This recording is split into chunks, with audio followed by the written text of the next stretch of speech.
Go ahead, take a seat. Join us for Off the Back Porch with Sandy and Boomer, where the conversations are real, the stories run deep, and absolutely nothing is off limits. From small town life and big time headlines to sports, politics, faith, family, and the everyday chaos of modern living, we talk about it all. No polished corporate nonsense, no fake outrage for clicks, just honest conversation served up with a little humor, a little wisdom, and the kind of storytelling that feels like late evenings from the back porch. Sometimes thoughtful, sometimes hilarious, sometimes completely off the rails, but always real. Off the Back Porch with Sandy and Boomer is brought to you in part by Glenn Mechanical, when you want the job done right the very first time. Jason Hardy State Farm. Like a good neighbor, Jason Hardy and State Farm are there. Country Village Sporting Goods. Everything you need to get to the woods, the water, or the camp. Cook's Body Shop. Bad things are going to happen, and when they do, look to Cook's. Davis Farms Country Market with true farm-to-table fresh selections. Cross Roofing and Sheet Metal. Put a solid future above your head. Harrison's Financial Management. Your future, our commitment. Murphy Arts District. For the latest info, go to eldomad.com. Larry's Pizza. Home of the Double Pizza Parade. The Rushing Law Firm. Get someone in your corner who fights for you. The Michael Fife Campaign for Sheriff of Union County.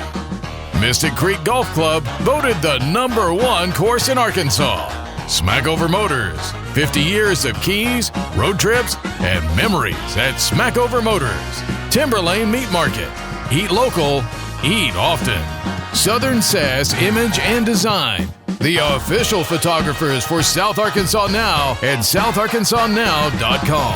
And by ProMed Ambulance, world-class care and hometown values. Recorded live at the southarkansasnow.com studios in beautiful, historic downtown El Dorado, Arkansas. Kick your shoes off, grab a seat, and welcome to the Big Couch. Your host, Troy Boomer Barrios and B.A. Sandy Sanford. Thank you, Johnny Dean, and welcome to another edition of Off the Back Porch with Sandy and Boomer, except Boomer. Yeah. We're not at Main Street Pizza. We are not anymore. And we're on the big couch. We're not on the curvy part, but we're on the big couch. Yeah, on the big couch. Yeah. And this, as you can tell, is different. And it is our new home, our new studios for Off the Back Porch and for South Arkansas Now. And so we are excited. You see all this work behind us, Boomer? That's pretty cool stuff. Yeah, I noticed that. You sent that to me the other day. I did all that. So I know. You know. I'm proud of it. It looks nice. I was kept looking for you to show up to help, but not going to happen probably ever again. Maybe. Yeah. I mean, if you'd have called me, I just saw a picture of it after it was up already. Yeah. So, you weren't alone though, and not coming to help. Everyone was with me. Yeah. Because it was just y'all were all together. Y'all were having a party together that I was not invited to, evidently. So we're going to tell folks where it is, undisclosed location, or we just we are here at our new location, 103 South Washington, in beautiful historic downtown El Dorado, Arkansas. Yeah. And welcome to the show this week, our special guest, Stephen Jones from the El Dorado Union County Chamber of Commerce. Yes. Stephen, welcome to the show. Happy to be Welcome here. back. Yeah. Great setup. Like it. Like it. Welcome to downtown. Glad to have some neighbors. This is great. Yeah. I think it'll probably change. You know, our background will change some as we kind of get the feel of it. Because like right now, I don't like not being able to see y'all. Yeah, Yeah, we need to be on a curvy couch. Yeah, and you got it. It's right here. There's a curvy part over there. I'm on a part of it. But anyway, so hey, I thought I had some questions I would ask y'all before we get into the stuff going on with the chamber. Okay. And just answer these if you know how, if you can. How many chuggas before the choo choo? 2. Chugga chugga choo choo. Okay, Steve. I think it's just 2. Yeah, it's definitely 2. According to the movie Major Payne. That great comedy classic, Major Payne. To say, don't know why it didn't win all the awards, Academy Awards. You know, but Ella it's 8. Langley gets 8. Yeah. Chugga, chugga, chugga, chugga, chugga, chugga, chugga, chugga, choo, choo. Yep, that's right. Chugga, chugga, chugga, chugga, chugga, chugga, chugga, chugga, choo, choo. Like that? Okay. I guess. I don't know. That was 6'8", I think. I feel like you two should be beside each other, and maybe I We should are be on the beside- side. No, we shouldn't. Yeah. We Yeah, actually that's shouldn't. right. Because That's crazy Yeah. happens right in front of us. it happens Yeah. right here all the time. So, hey, let me ask you this. So, are you a sock, shoe person, or sock, shoe person? What are you, Steven? Yeah, I'll take this one. I think if you're a sock, shoe, then you have some serious issues. Who does that? I think Meathead? I think On All in everyone. the Family. I think everyone's a sock, shoe. Yeah, I'm not. I'm a sock shoe. Because you can hop. No, I'm sitting down, but I No, don't. I mean, if I think something, you might be insane. I mean, well, that's very possible. I just have never. You're the first person I've ever heard in my life do that. Yeah, here's the reason why. Because my kids are nasty, and I don't want my feet touching that floor. Okay, fair enough. That is. I'm with you, Steven. I'm that sock, is- shoe. Yeah, that's an okay. That's interesting. Actually, I don't know which one I am. Okay, that makes more I sense. do know my feet don't touch the floor though, because I Yeah. have house shoes. Yeah. And so when I put a sock on, I put my foot on top of the house shoe. I got you. Until I put my shoes on. I hadn't But you know, really paid. y'all are not old enough, and I'm going to date myself. All in the Family, Meathead, and Archie I Bunker remember had a big. Meathead. There was a whole episode about sock, shoe, and Okay. sock, shoe. I didn't remember that episode, but yeah. Would you rather be itchy for a day or sticky for a day? Whoo! I'll take sticky. I would too. I don't want to be itchy. Because it'd be my luck. I would be itchy in all the places that would be improper to scratch in mixed company.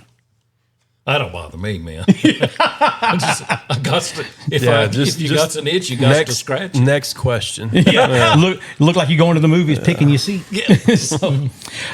So you go on vacation and you have to have one of these two happen the entire time, okay? The entire vacation. Would you rather have crumbs in your bed or sand you can't get out of your shoe? Whew. I'll go sand in the shoe. Me too. Yeah, I think so too. I think I can live with that. I'm awake. Yeah, but trying to lay in a bed with crumbs? You pull up to a gas pump and there's a sign that says pay inside, see cashier. Are you staying or are you leaving? I'm pulling out. Me too.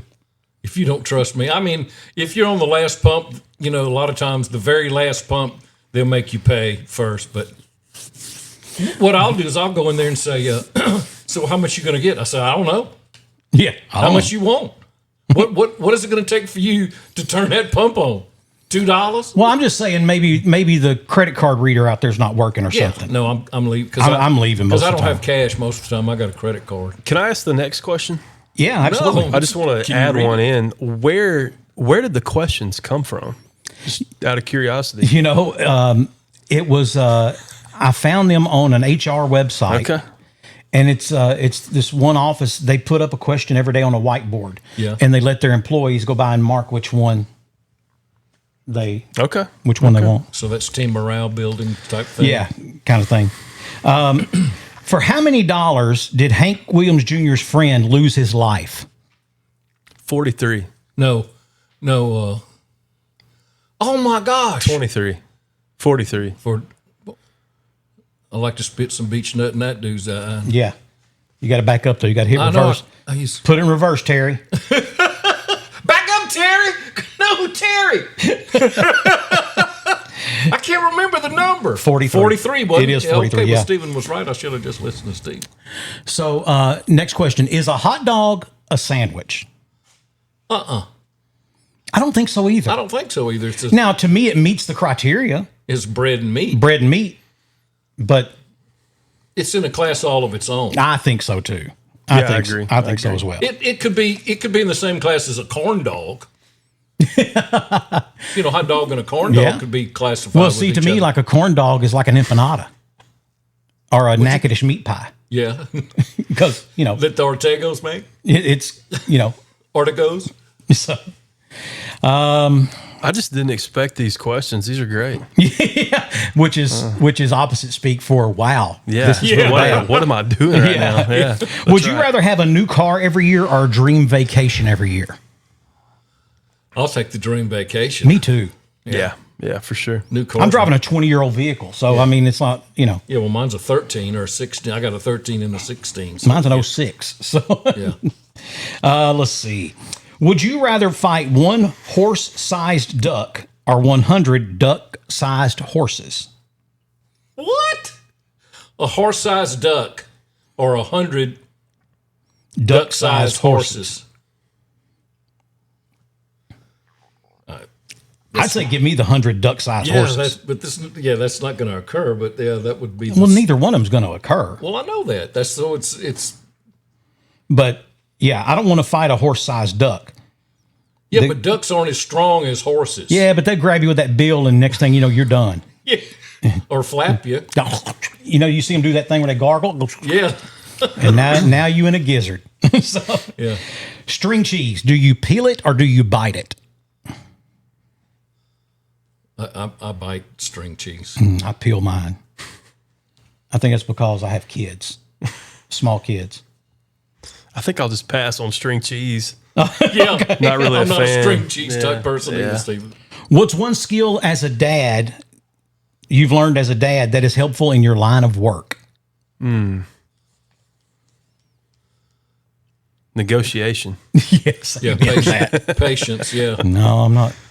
Patience, that didn't kick in. Well, very I mean, often. I'm a very impatient person. I know. So that's my goal in life is to learn some patience. For me, I think it's, telling people what to do. Sit down! Put that microphone on the other side of you, Boomer. I'll tell you when you can get up. You could bring one new restaurant to El Dorado. What would it be? Ruth Chris Steakhouse. No, I don't. Hey, I don't know about that one. That's not a bad one. That's not a bad one, but Stephen, you this is your line, brother. Your line of work. We have some great restaurants here. That's We what do. I would. That We do, I as a matter of fully fact. expected Stephen to say, "I can't think of anything we need." I mean, if However- somebody wants to come, that'd be great. However, there is one place on my radar, and that's Wright's Barbecue. I think that'd be a great fit. You haven't been? Have you been? Okay. No, Okay. Are they a chain?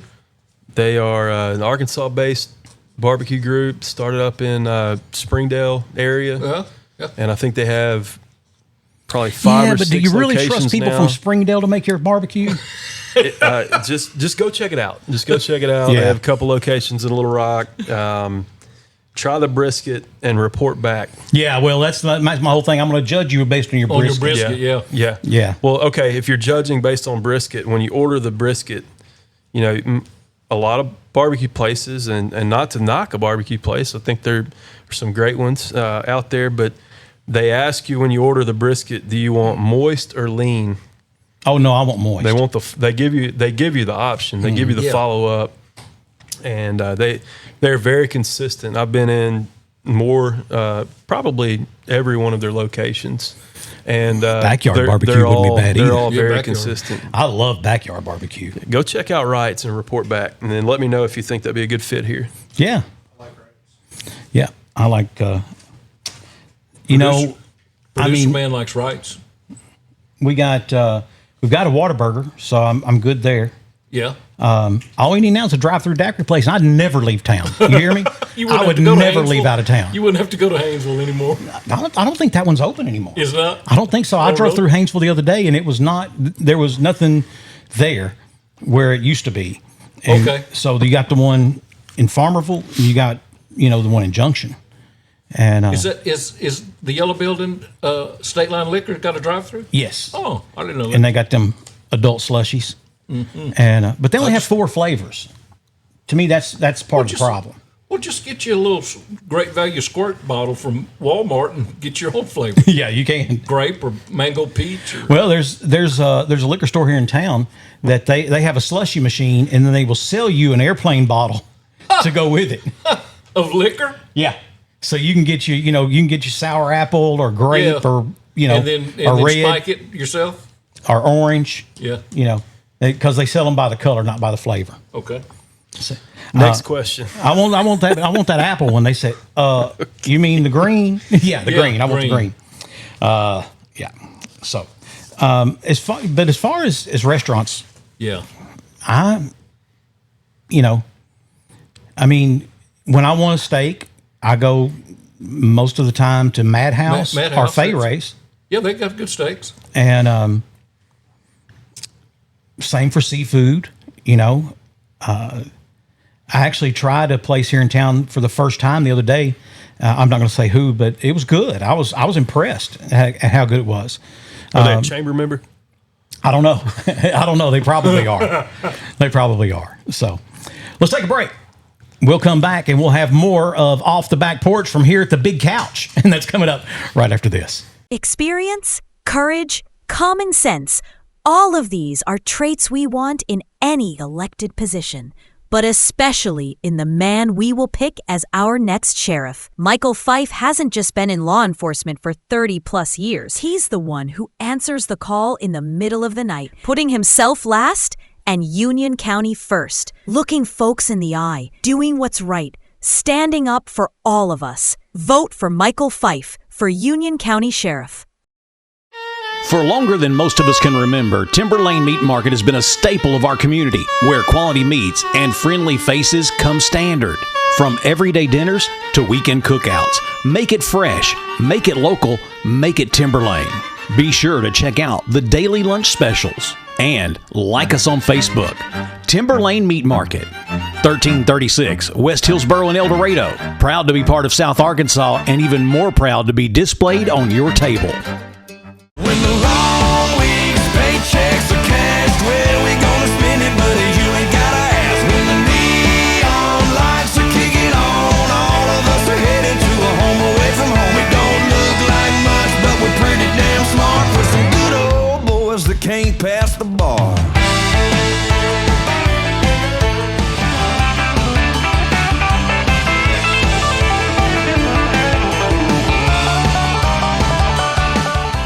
For 50 years, one name has kept South Arkansas rolling strong: Smackover Motors. From brand new rides to dependable pre-owned vehicles and hard-working fleets, Smackover Motors has helped generations find the perfect fit for the road ahead. And long after the sale, their expert service department keeps you moving with trusted care, honest work, and hometown service you can count on. 50 years of keys, miles, handshakes, and community. Smackover Motors, driven by service, powered by trust since 1976. Ready? So, let's do this. Oh, okay. I got you. No. Sorry. Noodles! Híjole, that was intense. Agreed. Like a good neighbor, State Farm is there. Hey, welcome back for more of Off the Back Porch with Sandy and Boomer here from the Big Couch. I like that, Boomer. You came up with that just like... Yeah. That's why I make the... That's why I'm, top of the heat. No, let's go with FedEx. Yeah. No one out there knows what that commercial is. No one out there. You just did this, though. He said, yeah, but I told him let's go with FedEx. And he becomes CEO of the company all based on that one hand movement. Boomer, I was thinking when I was a kid and the phone rang, we were taught that we had to lie. Matter of fact, I'm pretty sure I learned this at Vacation Bible School. But we had to lie. And, I had to pretend I had a mom, and I had to pretend that she was in the shower. Because if I didn't, it was a higher than normal probability that the person calling me was a bona fide child killer. And they would rush to my home immediately and kill me. Yeah, don't ever say that my parents aren't home. My parents aren't home, yeah. That's just an open invitation to children killers everywhere. Yeah. To just come to your house right then. But they only did that when we had rotary dial phones. After we got digital phones, they didn't do that anymore. Yeah, push button phones. They just like, never mind. We tell a lot of lies to our kids, though, Sandy. Oh, yeah. Yeah, I mean, that's one of the best parts of being a parent. I was listening to K-Love the other day, and a lady called in and said she had lied to her kids, and her kids were calling into the show. They're like 13 and 14 now. And they said, Mama used to say that the factory that we passed every morning going to school was a cloud making machine. And it said, we're wondering what else Mama's been lying to us about for our whole lives because, you know, all the smog in the air. And Mama said they're just making clouds. That's pretty good, though, you know. But yeah, every parent tells their children, you know, fibs. White lies. And just little ones. Yeah. Just little ones. You know, again, can't have the dome light on. You know, it's against the law. Yeah.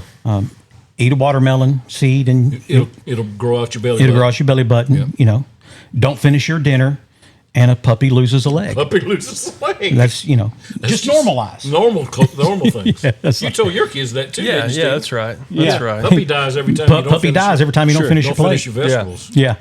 You know, frankly, if you want to know why Gen X is, you know, Jacked up. so fearless, Oh, fearless. Okay. it's because we expected to die at any minute. Yeah. I mean, nuclear annihilation was a real thing. Under a desk would save you. Yeah, exactly. Yeah, because what are you going to do if you're at home?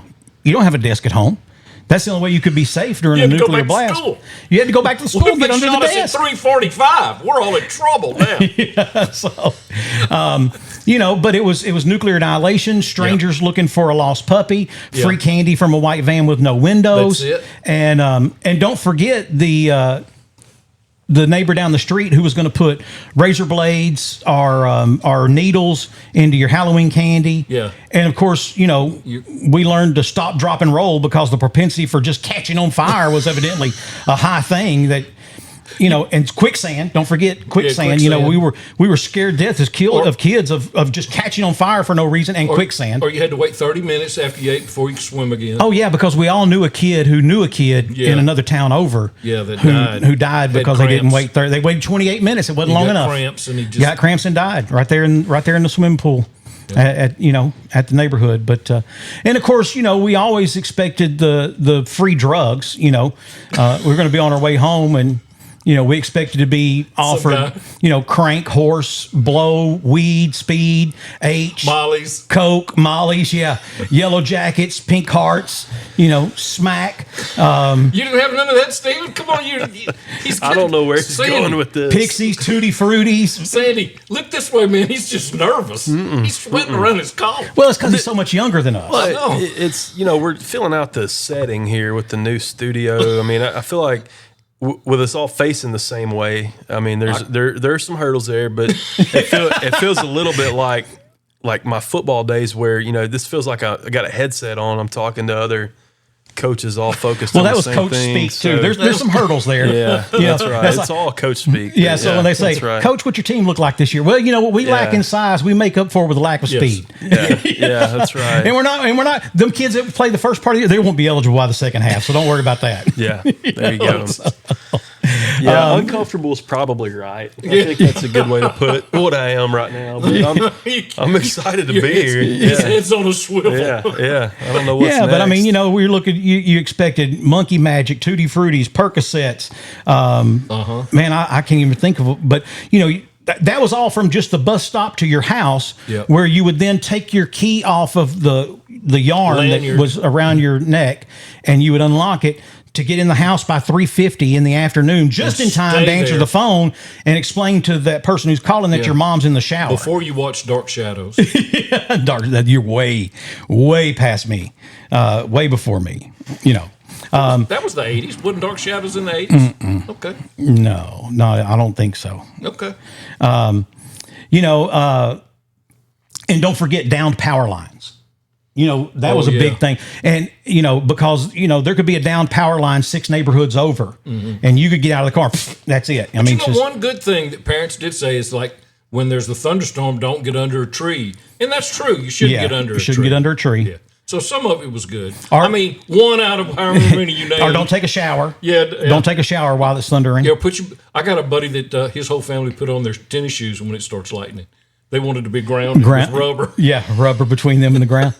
But, you know, the down power line thing, I remember I was walking to school one time, and when I lived there in Houston, and you walk up the street, and there was this church, and there had been an accident, and a car hit the pole, and there was a down power line. It was arcing. Oh, yeah?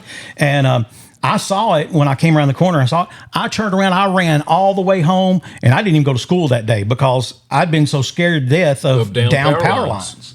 You know, and it's like, you know, I mean, seriously, you know, it was like, hey, anybody seen Chewy? You know, what happened to Chewy? And they're like, oh man, you didn't hear? Yeah, his mom pulled up in front of the house the other day and told him to get out and get the newspaper. And evidently there was a down power line in Baytown, and he's in Sugarland. He's gone, man. He's gone. There's just nothing else to do. He's no Stocky. Yeah, so he's so. Can I tell you one that I lied? You know, telling lies, and this is, you know, my daughter Amanda, who's very intellectual. Yes. Correct. So we're going through Alexandria. Now, this is many years back. In fact, Amanda, Monday was 47 years old, so that dates me. But we're going through Alexandria, going to South Louisiana, and there used to be a creosote treatment plant right there on the bypass in Pineville going through Alexandria. And we were going from north to south, and so you're seeing the finished product. I'm seeing the finished product first. And so they're going all the way through the plant, and then it starts, the south end of it starts with just untreated pine trees. And Amanda goes, oh, she's like maybe 9 or 8. She goes, oh, I see. So they take those trees and they run them through that plant and they treat them and then they turn them into telephone poles. I said, no, darling, that's not what they're doing at all. I said, they're taking telephone poles and using reverse logmosis and turning them back into trees. Reverse logmosis. I love that. Yeah. And she bought it there for a minute. My wife's from Pineville. I have to tell her that. That's good. She knows where the plant is. It's right there. Oh, In fact, it's almost across from Louisiana College. That's right. Yeah. Proud alumni from LC right here. You are? That's right. What year did you finish? 2010. Cool. Yeah. I got. It's so ironic. I went to see my sister in Houston last week, and she had 2 1971 pine knots. Okay. The yearbook, the yearbook. from LC, and she says, I couldn't find you in any of these yearbooks, Troy. I said, well, sister, I said in 1971 I wasn't in high school yet, much less in college. She goes, well, where did you get these? I said, dude, they were every little Baptist kid in South Louisiana. They were recruiting, trying to get them to go to Louisiana College. Yeah. And a dude came from Louisiana College to our church, and somehow I wound up with 2 pine knots from 1971. Okay. But yeah. Awesome. Almost went. It's a nice school. I mean, Louisiana College is. Nice. I've got a buddy that his son graduated from LC. He was an All-American as a catcher for the baseball team. Okay. And now he's a baseball coach in Louisiana. He's won a bunch of state championships, and that's great. Yeah. So I played baseball there too, and I was not an All-American. Not All-American. What position did you play? I was a pitcher. I was happy to be there. Yeah, you're tall. You're tall like a pitcher. Time. Yeah. And my buddy's son, he got picked up by the U.S. Junior Olympic team when he was like 14, and they went to where the Diamond Rays play, Phoenix, in Arizona, and he broke Mark McGuire's home run record for the furthest a home run ball traveled, and he hit one like 518 feet. Lord have mercy. And he said, "Now you got to remember," he said, Mark did it with a wooden bat. He said, I did it with an aluminum bat. Okay. But he still hit it 518 feet. That's a long way. That's a long way, man. That is a long, long way. So, I mean, that's 170 yards. You think you can go out there and hit one on a par 3? Just toss the ball up in the air and hit it with a bat and land it on the green? Not likely, so. How do you remember the history of LC? How long has it been there? Yeah, of course I do. Let's see, 1908, I believe, 1908. Actually, was it called something else before? It was. It was actually LSU. LSU's campus was in Ellick. Okay. And the campus burned. I believe this is right, and they moved to Baton Rouge. Okay. And then Louisiana College started in 1908. Because my mother told me stories about when she was a little girl. Her father, my grandfather, became a Baptist preacher, but went to I don't know what it was called then, if it was called Louisiana College. Yeah, it could have been a different name. That would have been in like the 20s. So it was there. Yeah. Cool. Yeah, it's been there a long time. Cool. They just rebranded their Louisiana Christian University now. They've added some master's programs. Okay. So they've, I guess, undergone a rebranding over the past couple of years. I didn't know that. Yeah, it's again a great school. Great. It has a great baseball program, though. Yeah, very historic and storied baseball program. They weren't recruiting me for baseball, by the way. You know, my buddy's son that went down, that's where he played. He turned down a gig at LSU as a deep snapper, and that's a cush job to go play baseball. Yeah, that's what But listen, when you're an all-state, first team all-state baseball player, and as a catcher, they don't expect a whole lot of conditioning out of you. As the cat, there's not a coach out there wanting to see you run a sub 4.840. But in football, I don't care what position you are on the field. Run. You got a coach that's wanting to run you. Everything. And being a deep snapper, Cale Gober did that in college and made himself a deep snapper. Yeah. And again, Cale Gober, who, according to the statistics, has one high school touchdown, even though he was not even on the field when it happened. That's incredible. So, man, it was, and I don't even remember who Elder was playing, but this was prior to Scott Reed, so we weren't that good. And well, I mean, I know. You called those games with me. It was a long season. It was. But we had kids making videos. That was bad, man. That was bad. But I think it was. I think the Anzalone kid was quarterback, but if not, it'd been the year before. It'd been Shep. But anyway. This plays right down on the goal line, and I think Anzalone takes the snap, and he lifts up like he's going to throw. Well, when he does, the linebackers bit, and they broke out, in different directions trying to cover people. Well, when they did, he pulls the ball back down and goes to run in the end zone. Well, he gets hit, and the ball rolls into the end zone, and one of the El Dorado players throws himself on top of it. For a touchdown. And I look now, and for whatever reason, I don't know why, I saw the number, whatever number it was, and I looked over at my roster real quick and said Cale Gober, Cale Gober with a touchdown, and then in my headset I hear someone whisper, Cale's on the sideline, and I look down from where we are in the press box. Sure enough, there's Cale right there on the. Did he turn and no, he didn't hear you? He didn't hear me, there. But evidently he found out about it like that next week, because from that day forward, anytime I would be searching, especially when they would run in the JV basically at the end of a game or something.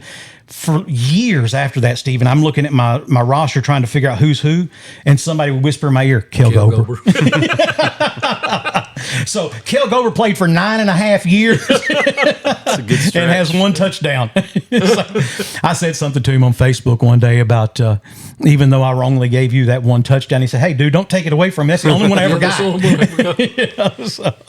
But, speaking of lies, Boomer, that was in one of them. There's a Cale Gober had a touchdown. So, the other things we were scared of course, there were escalators. Because we all knew someone whose sister went to church with someone whose kid got turned into ground meat. Got caught in there and just because they didn't tie their shoelace or got it sucked in the. Yeah, got sucked in the escalator, and honestly, I was never scared of escalators, but I could see why people would be. You get to the top of that thing and you see those. Yeah. I mean, it does look like something bad could happen there. Yeah, it looks like a metal cruncher thing. It does. But those are sure satisfying to watch, like on TikTok, when they'll take a propane tank and throw it in there, and the metal teeth start. It eats it. It just eats it up. I love it. I love that. And then all those foreigners with that wax that they'll have that wax going and then throw one small piece of blue in there, and that whole thing turns blue. And they'll just keep rolling that wax through there or whatever. Yeah. So missed that one. Oh, well, I'll show you several of them here in just a minute, because they pop up on my feed all the time. Yeah. So, well, that's what you watched one all the way through. Yeah, that's exactly what happened. So, and Boomer, and finally, Pop Rocks and Soda Pop. You couldn't no way you could. Every kid. Instant death. Every kid did it though. Yeah, well, they were the lucky ones because we all knew a guy whose cousin lived 2 streets over, And he blew his head up. and his neighbor did it, and it blew his stomach out. Yeah. Just exploded. His mom still hadn't got the walls clean. Yeah. After the funeral, she still couldn't get them clean because he ate some Pop Rocks. That little alien jumped out of his stomach. Pop Rocks and drank a sip of Coke. Yep. Have you ever seen what Mentos does? Uh-huh. See? Yeah. See there? Don't play. Yeah. Anyway, let's take another break. We'll come back. We're going to catch up with Stephen Jones, find out what's going on with the El Dorado Chamber of Commerce. That's coming up right after this. 32 years ago, a young Robert Rushing began his life of public service joining the El Dorado Fire Department. While saving lives during the day, Robert Rushing put himself through college and law school at night, eventually opening a law practice in 2010 to protect and serve the rights of people in South Arkansas. By the way, he was still working as a fireman at the time. And after 23 years of service, Robert Rushing answered the call again and was elected as city attorney. Today, Robert Rushing still has that desire to serve. Re-elect Robert Rushing as El Dorado city attorney. Everybody loves a parade, and Hilarious Pizza throws parades all the week long.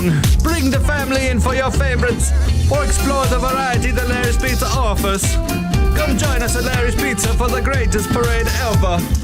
When it comes to protecting your home or business, trust the name that's been serving South Arkansas for 3 generations, Cross Roofing and Sheet Metal. From residential roofs to large commercial projects, the experienced team at Cross delivers quality you can see and reliability you can count on. Cross Roofing and Sheet Metal, built on trust, proven by results.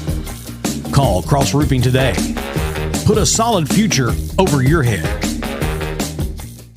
With a name you trust, you can count on us. Glen Mechanical, plumbing, heating, and air. For over 6 decades, Glen Mechanical has been specializing in HVAC, plumbing, and all mechanical jobs. 3 generations family-owned and operated since 1956. Glen Mechanical's business is based on relationships. They support and give back to the communities they work in. Contact them for all of your HVAC, plumbing, and mechanical needs. GlenMechanical.com. Serving South Arkansas for 25 years, and all the while expanding and growing throughout the state, ProMed Ambulance is proving their motto of world-class care and hometown values. For example, their new mobile integrated healthcare communications center. This state-of-the-art facility allows communication specialists to work directly with local 911 call centers to ensure the closest medical team is always dispatched to any emergency. World-class care and hometown values. For more information and career opportunities, go to ProMedAmbulance.com. Non-stop phone calls, registered mail, repossessions, or threats of lawsuits from creditors, and it seems like no one is willing to let you hit pause and just catch your breath. You need the help of Robert Rushing and the Rushing Law Firm. Bankruptcy is not the end. It can be a chance for a fresh start. The Rushing Law Firm goes to work for you, letting you hit that pause button and start over. Call the Rushing Law Firm today at 870-875-2940 or stop by the office at 725 Northwest Avenue in El Dorado. The Rushing Law Firm. Hey, welcome back to the big couch and off the back porch here. And I like it, Boomer. You've done well. I did it like that, you said. Yeah, you did that. And more so than Jax's idea of changing the name of the show to Off the Back Porch with Sandy and Boomer and sometimes Jax. Yeah. So I think he still wants, he's lobbying. He's lobbying pretty hard. Well, our viewership does go up when Jax It does. is here. It really does. We get a lot of fan mail from the ladies when Jax is on with us. That's for sure. Well, he's a good-looking kid. He is. He's got big guns. Yeah. Tats. Yeah. And a shaved head. And a shaved head. Yeah. So let me tell you what the 10-year-old said to me the other day. She What? said, "Daddy, I've been told I'm an old soul." Or that I've been here before. She said, "You know what that means?" I said, "What?" She's like, "That makes me the biggest loser on earth." The 10-year-old? Yeah. Why would she think she's the biggest Look, loser? because she said, "If I've been here before, why haven't I figured it out yet? Yeah. Why haven't I Oh, yeah. figured out how to do this stuff yet?" Yeah. If I'm being recycled. Yeah. So she's been, she's part of that group that's going to the national beta competition in Nashville. And they've Really? been practicing this week. And so I go pick her up every day, and she got different color paint all over her clothes. And I'm like, I'll let you tell your mama how that happened just then. So, real quick, we'll read this letter and then we'll ask Stephen some questions. But dear Sandy and Boomer, let me ask y'all a serious question. Do y'all really believe that in 1969, when every TV in your neighborhood was still in black and white, and every car still had manual roll-up windows, that we strapped two guys to a Coke can with a Chevy small block attached to it and launched them into space without the technology required to make a reliable remote control, and they landed on an uncharted lunar surface, got out, played around the golf, did a little off-roading, stuck a flag in the ground, climbed back aboard, and launched from the surface of the moon, then somehow landed in the ocean a couple of weeks later? Y'all really believe that? Y'all are two gullible people is all I can say. Chris from Ruston.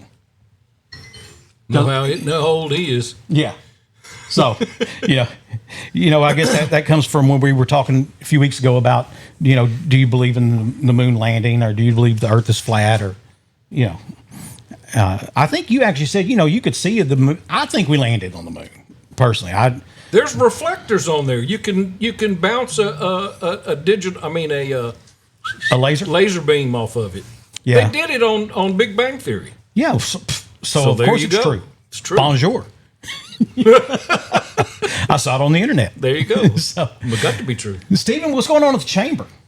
I'm glad to talk about the chamber. I was worried that You I weren't might going to get to? interrogated a little bit more and put on the spot with some We turned my phone off. more Yeah, thank you. interesting questions. But we have a lot going on at the chamber, right in the middle of recruiting some industrial groups here to South Arkansas. We've seen kind of an uptick in interest over the past few months with groups coming in, looking around, and continuing to market the community to those projects. We work on some of those with Arkansas Economic Development, and others maybe we just find from out just doing, I guess, pure business development, out burning up the roads, making conversation, and another piece of that I'd say would be that working with our local industrial partners here. A big tool that we have is just through their needs, the companies that they're working with, trying to recruit businesses that maybe already have a relationship with some of our companies. So a lot going on from the economic development standpoint. Community development, we have some events coming up. Of course, with America 250, we have a full week of activities in El Dorado, and we're working right now on a strategic plan for the Chamber of Commerce, working through a federal grant process to make sure that we can put together a great plan, get everybody together, and be able to bring in a group to work with us on goal setting, on strategy, and so just a couple of highlights really. But it seems like every day brings a new idea, a new project. We've had some great ideas from just our people just organically bringing them to the table, and so those are exciting too. But working through, just kind of some in-house structure with the way that we track leads, the way that we develop business, working through projects, and it's a busy time. The last time you were on the podcast with us, you still didn't know which key opened the door down there. You were still so new. Yeah, we're still But as we all suspected, you picked the ball up and ran with it, ground running. right away. Stephen, if someone comes to you and says, "Hey, I just moved to El Dorado and I hear I'm supposed to be excited about lithium. Why?" Yeah, it's a great question. We've been hearing a lot of buzz on that for about the past decade, really. And we have great companies that have opened up business here, like Standard Lithium, who has their test pilot facility out at Lanxess.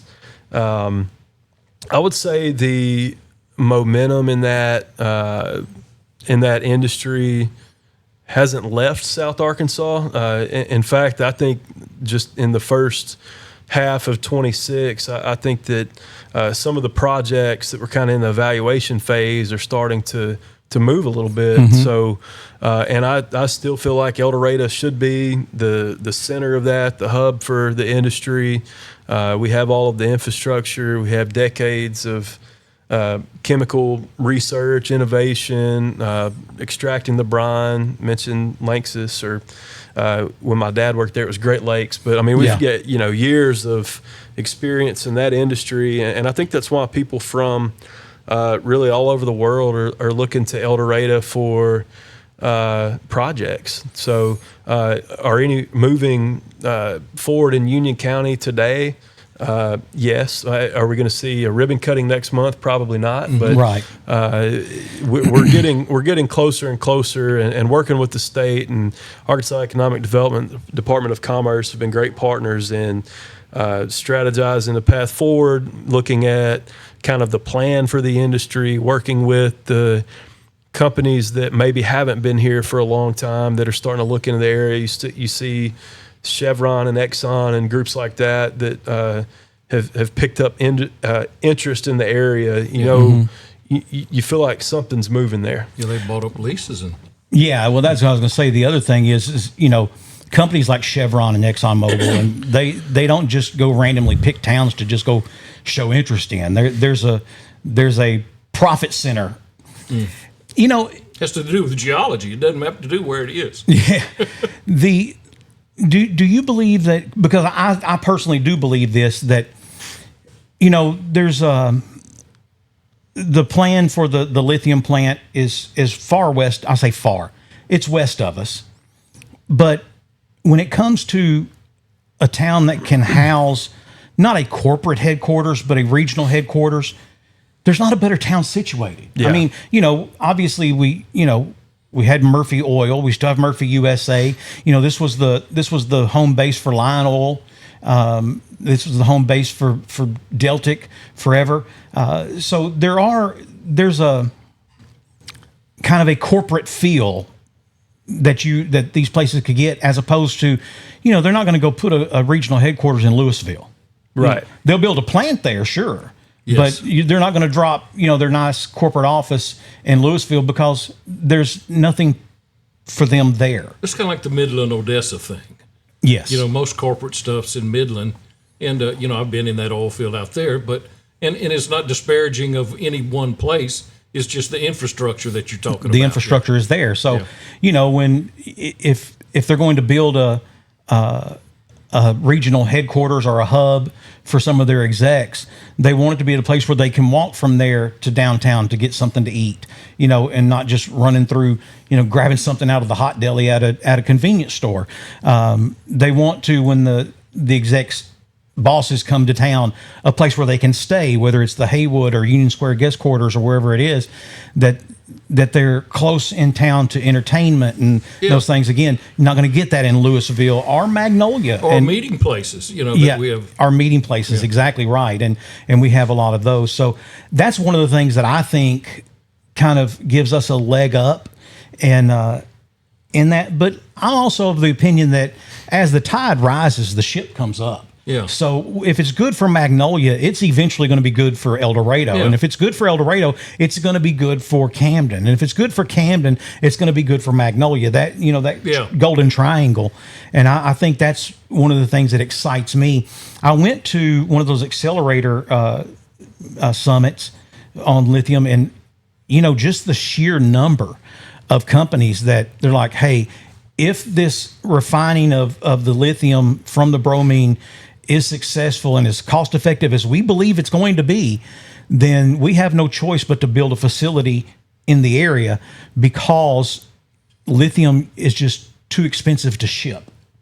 And so, people immediately go to batteries, and yes, there's a lot of lithium used in batteries, but it's way more than batteries. Way more. I was, again, just blown away. There was a Canadian company, and I can't remember the name, so I'm not going to let any cats out of the bag, but there was a Canadian company that their site people had been down here, and so they went back and got their CEO and brought him down here and had him walking around, and he was like, is it always this hot? Yeah, it is. Pretty much. Just in January through December. Yeah. So, but I was talking to him, and they make electric motors. And the amount of lithium they need, he said, we could never ship it. It would never be cost effective for them to ship. And the one thing about, even though it's a Canadian company, they want the U.S. to win any trade war with China, because if China's in control of all the lithium, that means no one else gets any. And we saw that happen with the superconductor chips and all back right around COVID. Yeah. And that's why they, had vehicle manufacturers. Yeah, you had vehicle manufacturers with thousands of vehicles just sitting there. And they couldn't put chips in them. And, I do remember one time there was a truck that was being worked on, and it needed a new body control module, which is basically the computer of the truck. And called to get a price on it, and they told me it was $700, whatever. So, yeah, send it. Well, that's not a problem. And they called me and said, hey, didn't have that one on the shelf, but I got you one ordered. It's going to be about 2 weeks. I'm like, it is what it is. Well, when the new one came in, it was like $3,400. I was like, what happened to that $700 when they said, have you seen, did you see on the news about a tungsten mine over in Africa collapsing? Yeah, that whole thing's made out of tungsten. If you don't want it, send it back. We'll take it to the scrapyard. And we'll make that same amount of money at the scrapyard. Yeah. I was like, wow, okay. We can sell you one for $750, but we don't have that one. We don't have that one anymore, yeah. It's a bait and switch. Well, it's good to hear good things going on at the chamber. And economic development in El Dorado was flat for a while, back, years ago. For a long time, yeah. And, it's good to see some movement. I was I was on the executive board of the chamber. I was chairman of economic development. And, I had one of the shortest reports to give every month. Yeah. There was just not a whole lot happening. And, it is good to hear those things. And now, recently, Stephen, I don't know if it's Union County as a whole, if it's the chamber, but ACT certified. What is that? Yeah.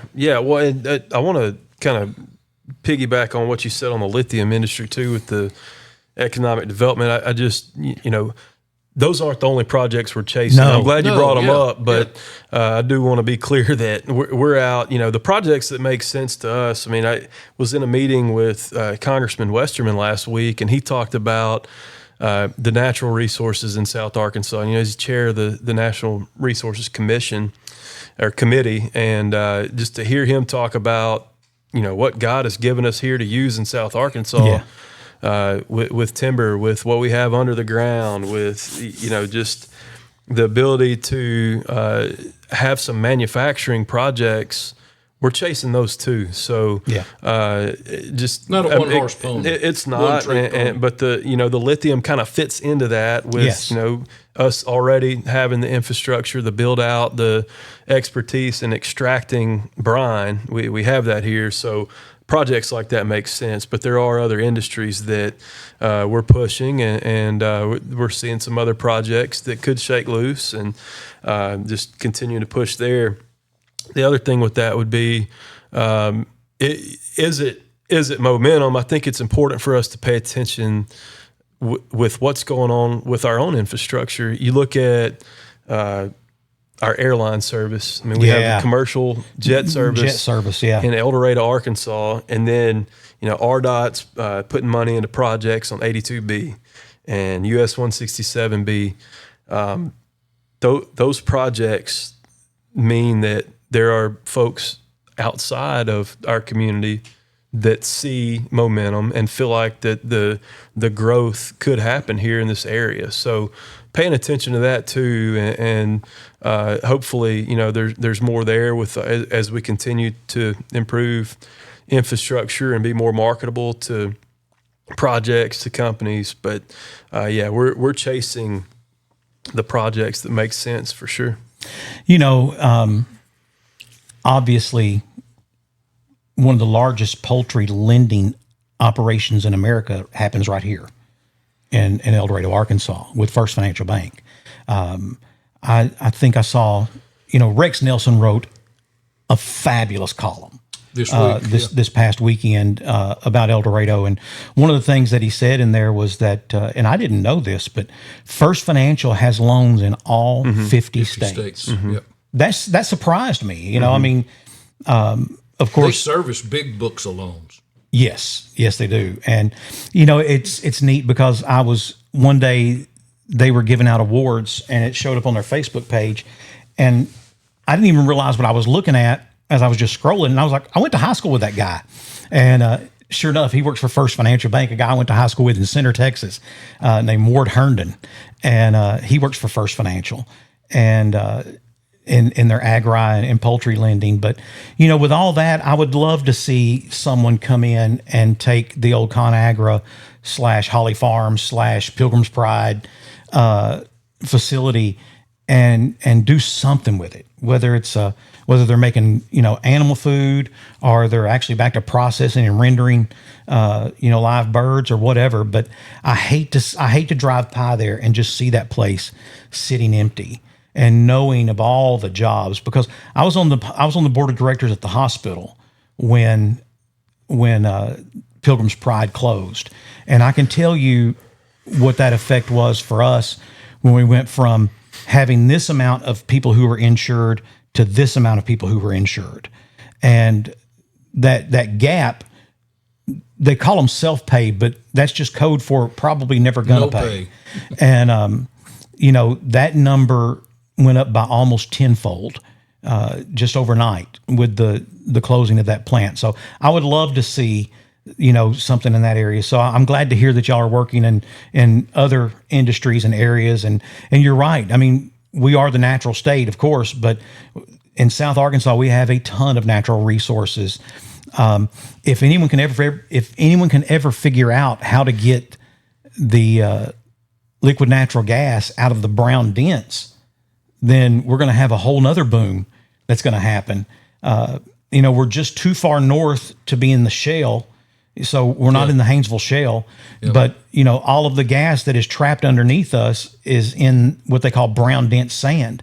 And the problem is there's just not a cost effective way to extract that from that sand. And I think that's one of the things that there's a pretty good group of people, and some smart people who are working on it. And if they can figure out a way to do that cost effectively, I think we're looking at another potential economic boon that would happen because of that.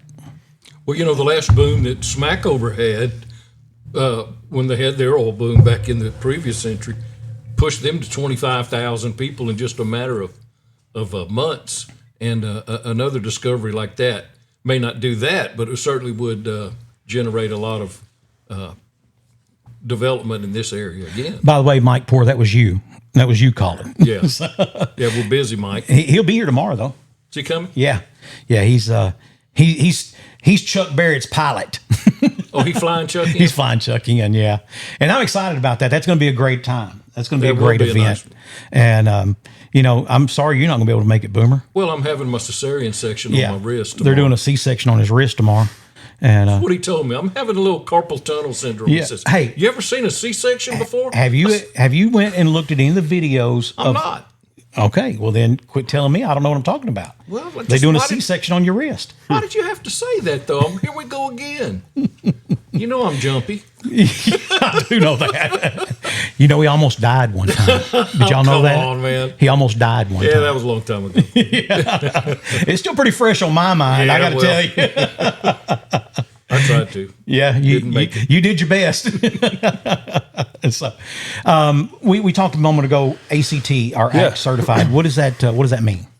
Yeah, so the ACT program is not the one you enroll and take on Saturday morning to get your score and send out to colleges. So this is a workforce readiness program that it used to be called Work Keys, but essentially a student could take this test and get qualified in certain like soft skills and things that companies should and probably do here look for in hiring, and it's something that the students can put on their resume. And Union County just wasn't involved in that program. So thanks to Caitlin Rigdon and some extra effort, we are now recognized by the state as an ACT work-ready community, meaning that she's been out talking to majority of our employers. They recognize that they may see that certification on their resumes, and they will, gladly say that, hey, we know what that program is and we accept that. Nice. It's for people who think that they're, well, just where do you get jobs? I can tell you right now, ProMed, they're doing everything in their power to hire as many people. And you're like, yeah, but I'm not a paramedic or I'm not an EMT. They'll pay you to go to school to become one. They will pay you while you're in school, learning a trade and a career path that you can use from now on. And, they're even doing they've got a thing going with Boy Scouts, with the Scouting Council. And that is that they're taking 16 to 20-year-olds and they're, giving them kind of a rough breakdown to just see if you're 16, 17, 18 years old, you don't know what you want to be when you grow up.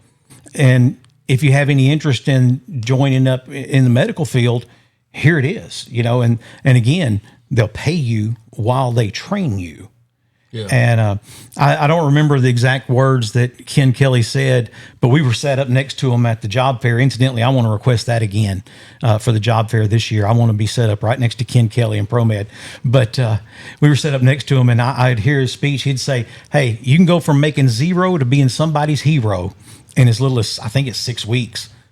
Just that train you up. That they'll train you up to save lives. And again, you're not talking about minimum wage jobs. You're talking about good jobs with plenty of advancement opportunity, and then also with the overtime. And by the way, we saw what could have been really bad industrial fire recently that was knocked out quickly, and it was because of people who were well trained and they responded and used that training.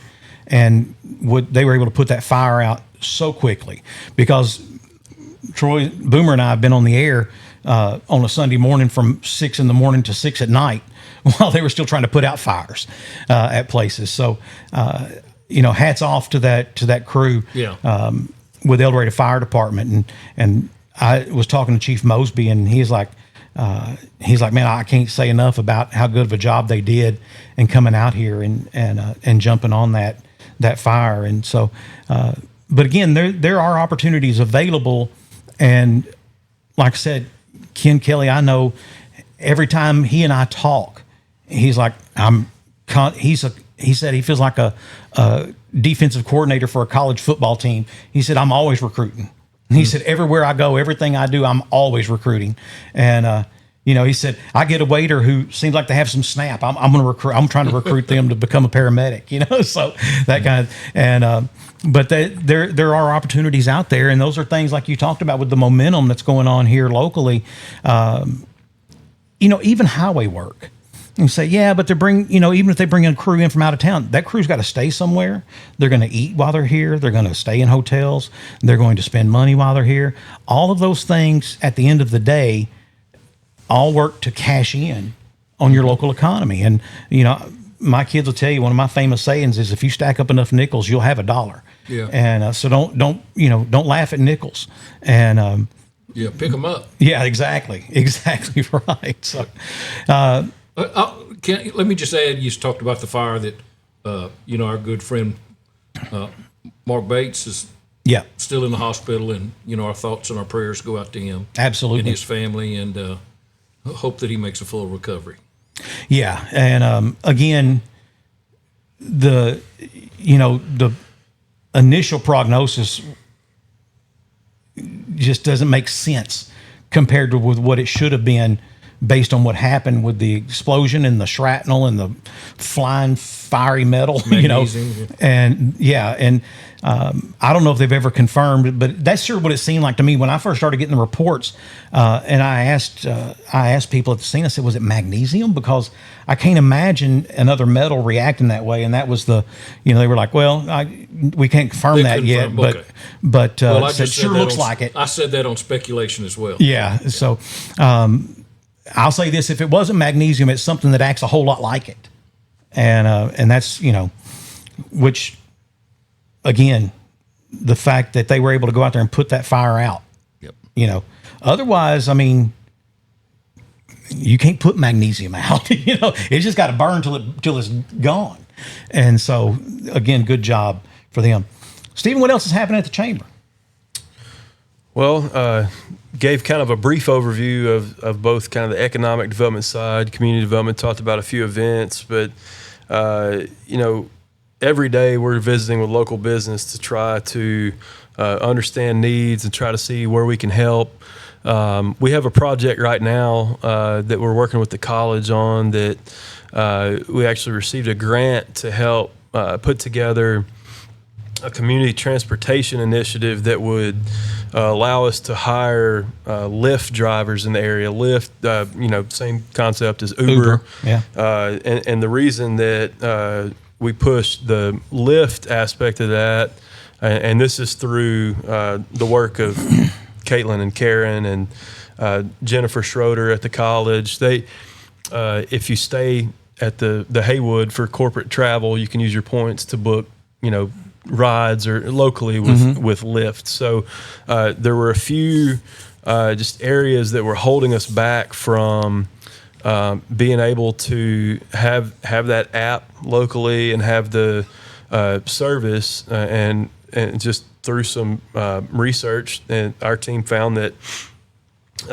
you have to have a local mechanic that can certify your car to the specs that company needs, and we didn't have one here. So the grant will help to cover one of our local mechanics to be able to certify cars to for train Lyft, up, and then also some workforce development efforts to bring people in for hiring fairs and things of that nature. But that is from feedback with just corporate travel, and then the local airport, and just making sure that we can get folks from A to B. So that's an exciting project, just being able to add to the transportation efforts here. If you can, you get to the airport or you get into town and you need a ride, hopefully we'll have another service added that will be a big partner here.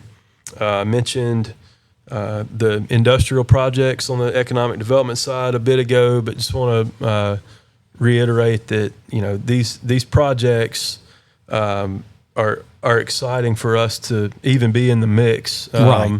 And talking with the state, talking with the workforce folks. I think we're in a really good position to land projects here. We have some marketable features from the industry side with the water source, the industrial water source from the Ouachita River. We have some sites that are ready to, and we're working on improving to potentially be a place where a company could come and build and be kind of shovel ready to go. And then just, you mentioned working with Magnolia Camden.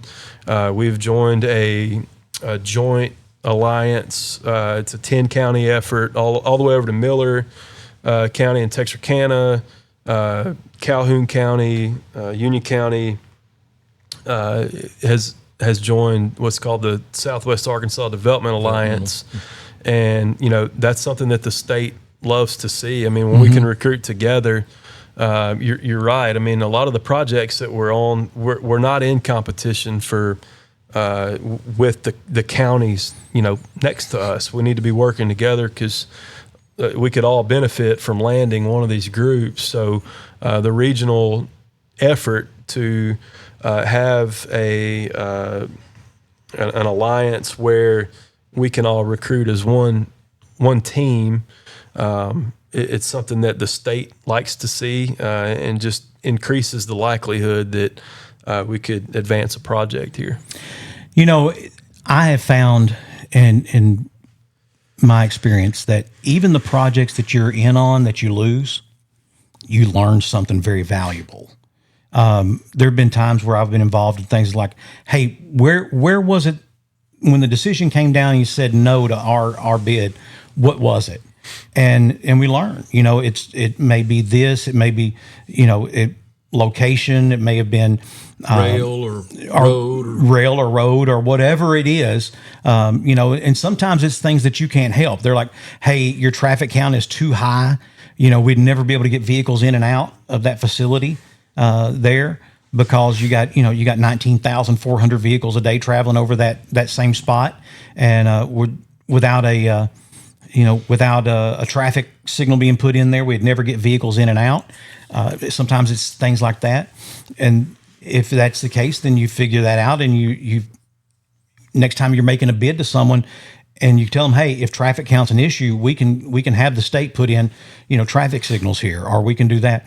A lot of times, like I said, it's water. And that's the big one, is, what do you have in the ways of industrial water, which, we're very fortunate that we do have the Ouachita to use that and that. So I'm excited. I think there are some great things that are bubbling under. I think is, you watch a pot and you just start to see them bubbles just start to form on the bottom. That's kind of what I feel like when I'm looking around our community. Is I feel like we're watching the pot and I'm seeing the bubble starting to form. I think there's some good momentum going, and there's some things that I think are awesome going ahead.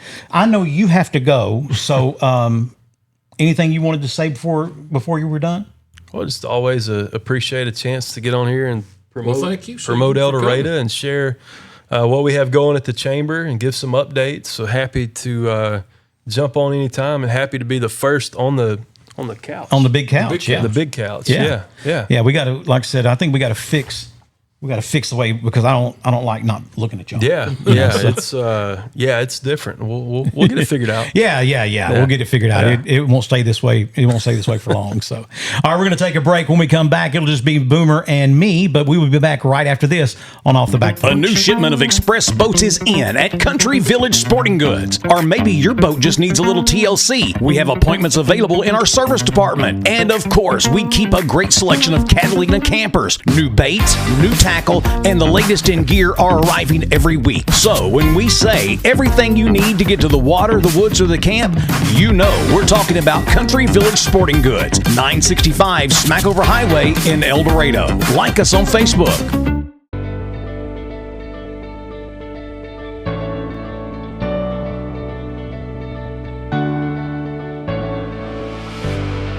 Rated the #1 course in Arkansas by Golf Week, Mystic Creek is truly a hidden gem, complemented by a modern clubhouse, complete with panoramic views.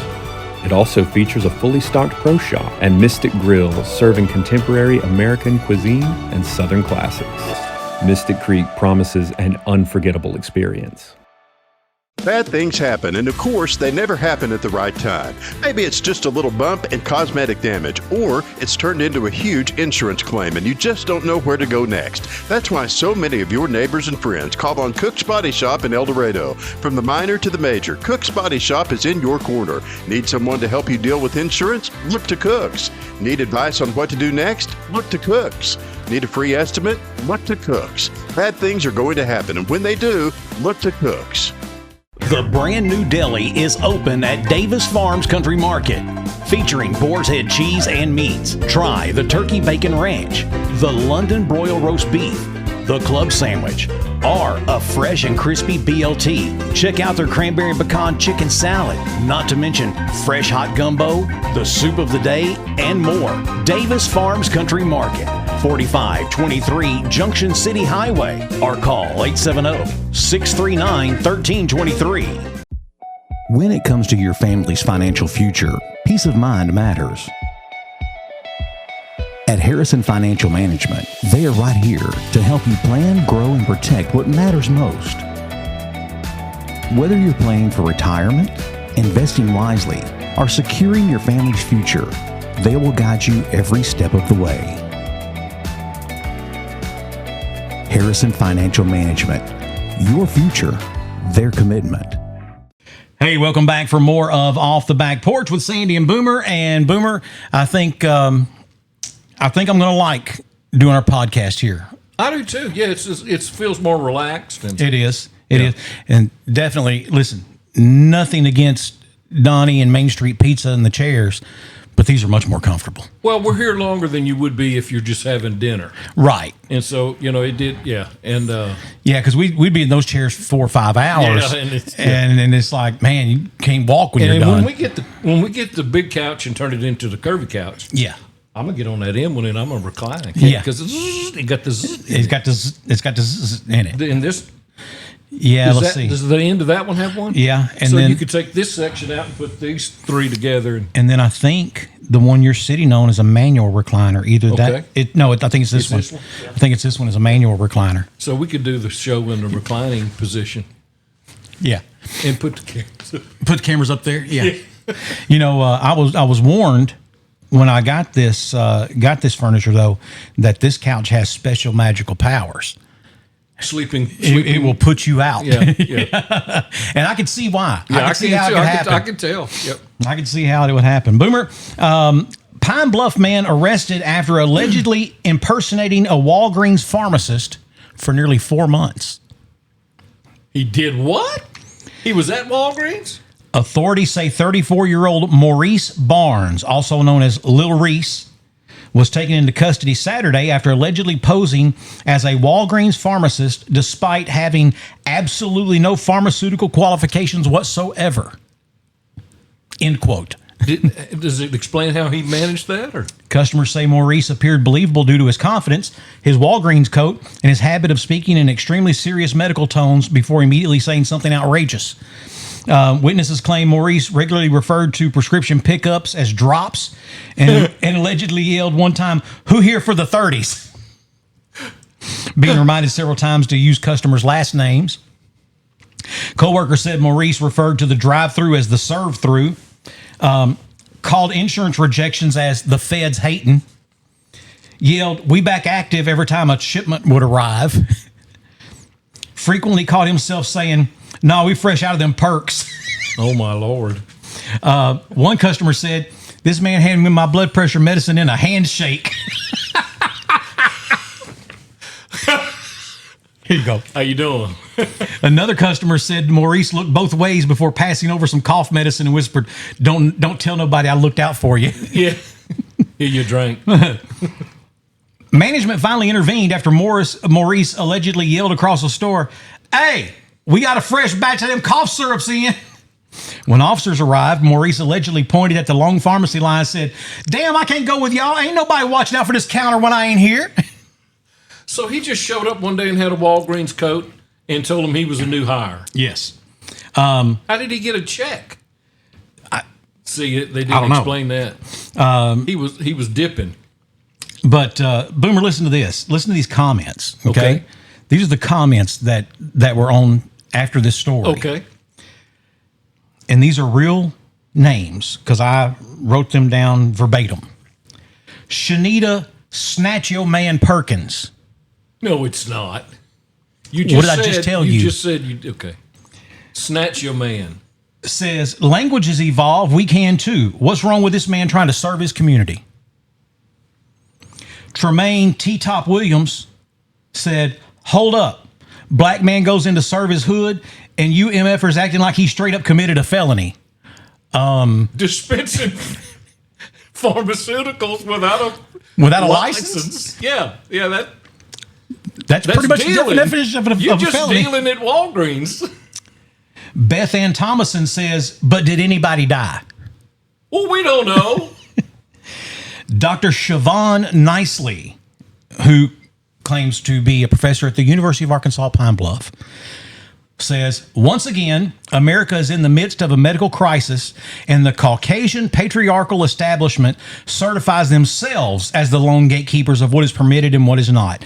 We're talking about a man whose ancestry came from royalty, kings and queens of nations, y'all.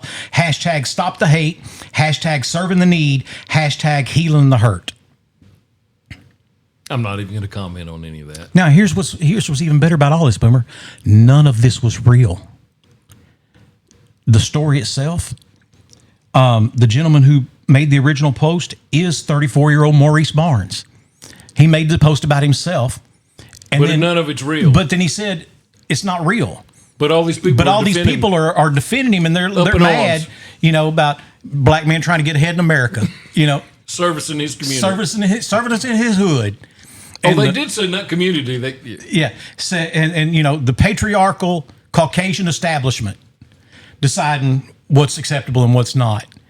Well, someone's decided. I'm not saying it's patriarchal or Caucasian. I'm just saying there has to be a standard. Yeah. Because let me tell you what you don't want to get wrong. Prescriptions. No. You can't get a, hey, yeah, we got generic medicine now. You get a bottle marked pills. Pills, that's right.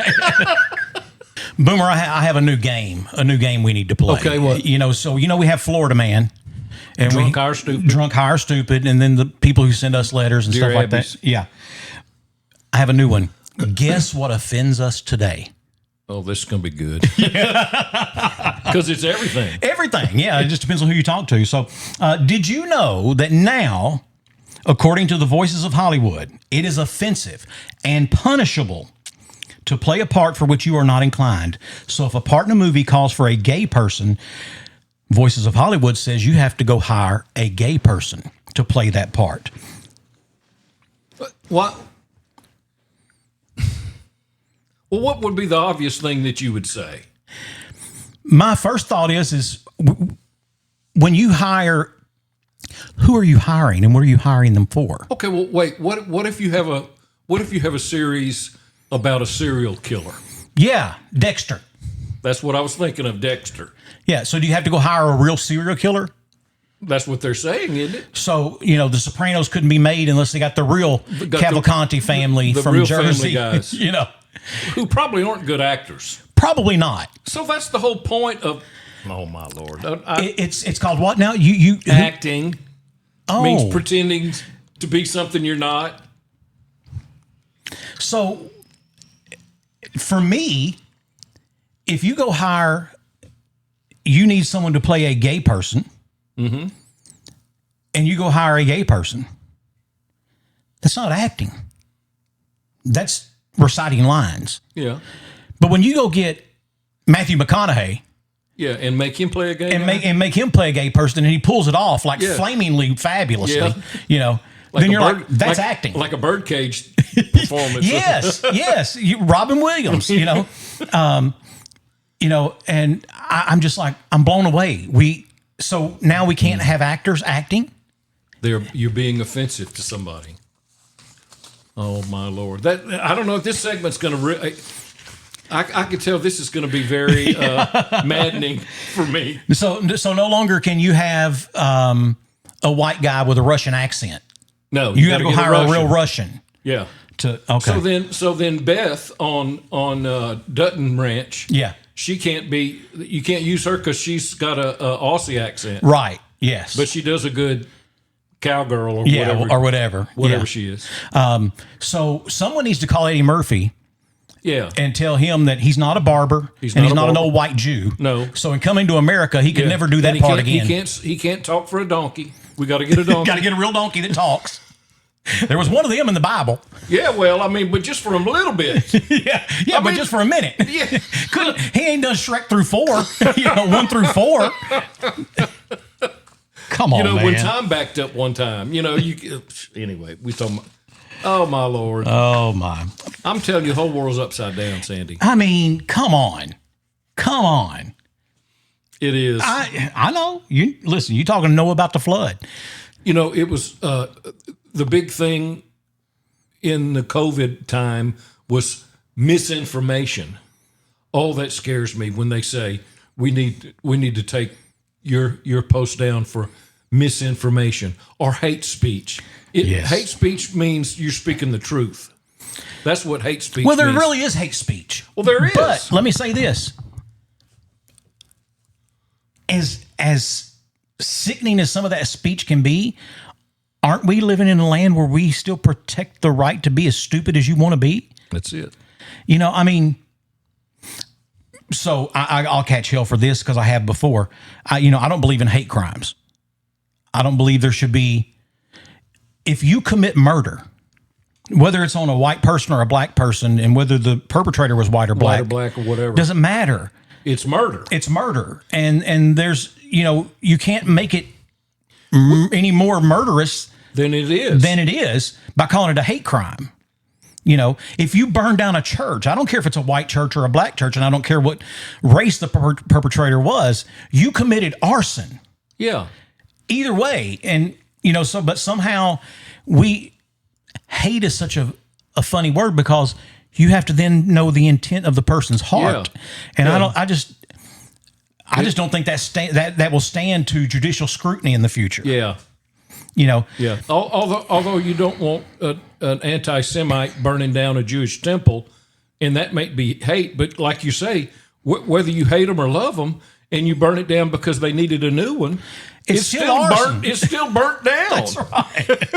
It's still arson. I really love all the Jews, and I just hated them to see them have to worship in that old temple. I wanted them to build a new one. So I burn it down so they wouldn't have to, and they get the insurance money. Yeah, because we know them Jews got all the insurance. And all the money. That's right. That's what happened to Jesus. I told him, don't go mess around with them Jews without any money. That's what happened to Jesus. Yeah. Boomer, name the sitcom based on the lyrics from the theme song. Oh, okay. Okay. I'm not good at this. I'm not going to sing it. Unless it's old ones. I'm not. Well, these are old ones. All right. Making your way in the world today takes everything you've got. Making your way in the world today takes everything you got. Yeah, you got it. Da, da, da, da, da, da, da. Sometimes you want to go. Well, cheers. Yeah, there you go. Norm.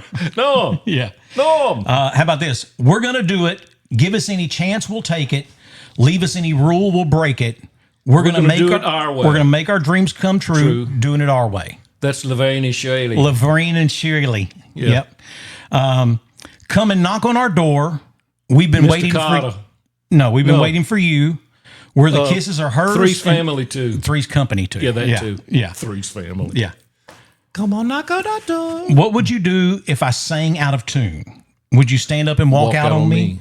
Lend me your ears and I'll sing you a song, and I'll try not to sing out of key. Well, that's a real song. Yeah. But they used it as I don't remember that one. What was it? Wonder Years. Oh, was it? Yeah. I loved that little show. I did too. I cried at the finale. Well, I did too, because I wasn't going to get to see Winnie Cooper anymore. Yeah, but Winnie Cooper grew up. Yeah. And she was not a very good girl in some of the things she played in as an adult. Yeah, that's true. That's true. Yeah. Is that all you got? I think so. Oh, man, that's good. Yeah, those were good. I mean, and, you know, there, of course, some of them were so easy, you know, like the Love Boat, you know, love, exciting and new, you know. And, of course, there was Just the Good Old Boys. Yeah. Yeah. You know, Dukes of Hazzard. Yeah. How about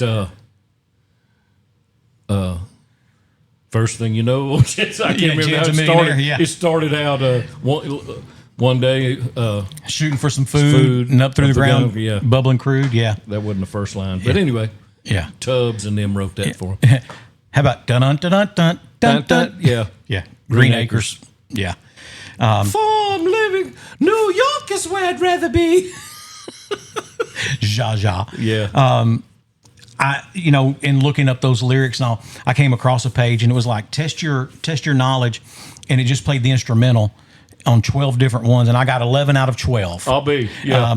And the one I thought I was going to miss, I got, was Perry Mason.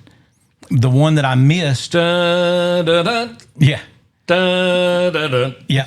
The one I missed was Candid Camera. I can't remember. I don't either. So, but anyway, you know. A lot of them are just instrumentals. Yeah. Bewitched and I Dream of Jeannie, really close. The tunes on those are really close to one another. And, you know, especially when they're doing it through a website and they're playing in, you know, it's MIDI. It just sounds like like an old Nokia ringtone. You know? Yes, it's not the original stuff. Yeah. But you think of those old ones like My Three Sons and Andy Griffin was, you know, just whistling. And yeah, but that's iconic. I mean, those are iconic. You know. And then the